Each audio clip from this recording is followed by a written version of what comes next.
En France, les personnes immigrées représentent environ 10% de la population et logiquement, elles occupent à peu près 10% des emplois. Mais dans certains secteurs, ça peut être beaucoup plus, surtout dans les grandes villes, comme ici à Lyon. Dans la restauration, les 3/4 des employeurs disent connaître des difficultés pour recruter. Beaucoup ont donc recours à la main-d'œuvre étrangère. Là, on a Saïd qui nous vient du Maroc. Vous avez Antoine qui nous vient de Syrie. La Guinée. La Guinée, Afghanistan. Oui. Voilà. Georges est une institution à Lyon, l'une des plus grandes brasseries de France, presque 2 fois centenaire. Ici, un tiers des 120 salariés sont étrangers.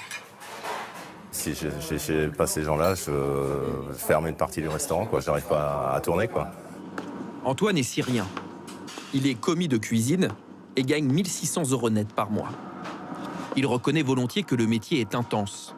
Mais il ne s'explique pas ce désamour pour une profession emblématique. Si vraiment les Français ne font pas la cuisine, c'est eux qui ont créé cette culture. Alors là, c'est dangereux. Hein. La cuisine française, c'est la meilleure cuisine dans le monde. Je suis très content d'apprendre cette cuisine et ce gastronomie. Mirza, tu peux me ramener une comme ça, s'il te plaît? Avec à la clé de belles perspectives d'évolution. Ce jour-là, c'est un Marocain, Saïd, qui donne les ordres. Chef de partie, il a commencé tout en bas de l'échelle. Je suis arrivé, je suis resté 8 mois à la planche et après j'ai demandé changement de poste et j'étais motivé. Car oui, il en faut de la motivation. 1 heure plus tard, le coup de feu commence en salle. 600 couverts. Tac. Et une petite armée de serveurs et serveuses en mouvement. Il y a 20 minutes d'attente. Ça passe vite les 20 minutes. Fatou est sénégalaise. Malgré 20 ans de restauration au compteur, il faut encore composer parfois avec des réflexions désagréables. Il y en a qui te font sentir que tu n'es pas chez toi, mais est-ce que c'est vous qui prenez notre commande ou c'est vous qui nous servez? Comme si c'était pas possible, quoi. C'est ça. Après moi, je souris, je dis, ne vous inquiétez pas. Tout va bien. Ça se passe bien. Avec les pourboires, elle peut gagner plus de 3 000 € net mensuels sur 14 mois. L'entreprise offre aussi des cours de français aux salariés étrangers. Mais parfois, l'histoire s'arrête un peu brutalement. Depuis le début de l'année, on sent que c'est de plus en plus compliqué à obtenir, pour eux en tout cas, d'obtenir le renouvellement de leur carte de séjour, alors qu'ils ont un contrat à durée indéterminée. Ils comprennent pas, quoi. Moi, j'ai du mal à leur expliquer pourquoi ça se fait pas naturellement. Il y a 2 points communs entre tous les secteurs qui emploient des travailleurs étrangers. Les métiers sont difficiles et nécessitent peu ou pas de diplôme.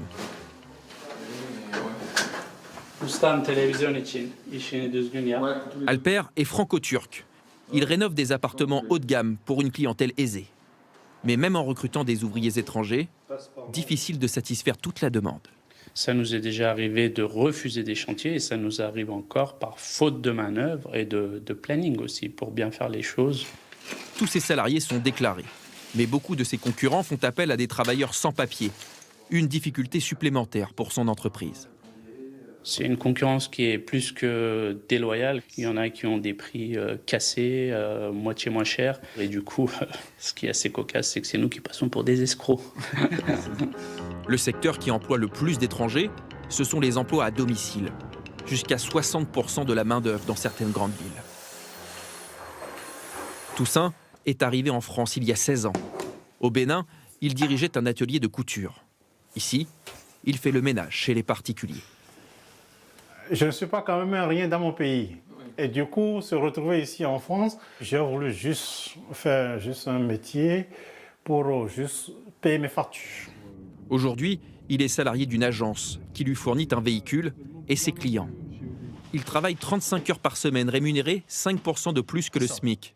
Comment tu vas? Bien. Ça se passe bien? Avec une prime lorsqu'il forme les nouvelles recrues. C'est d'abord la poussière, avec un chiffon très sec. D'accord. Se plaindre, très peu pour lui. Il dit trouver de la satisfaction dans le travail bien fait et surtout dans sa vie personnelle. Il y a 4 ans, il a même repris les études. J'ai mon master en développement local.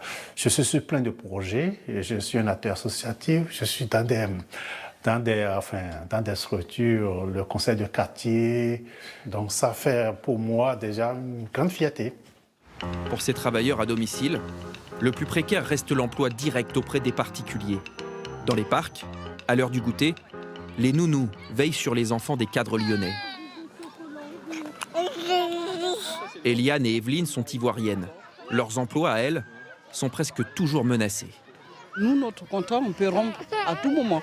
On vient nous apprendre que ouais, j'ai eu une place à la crèche et du coup, tu te retrouves au chômage.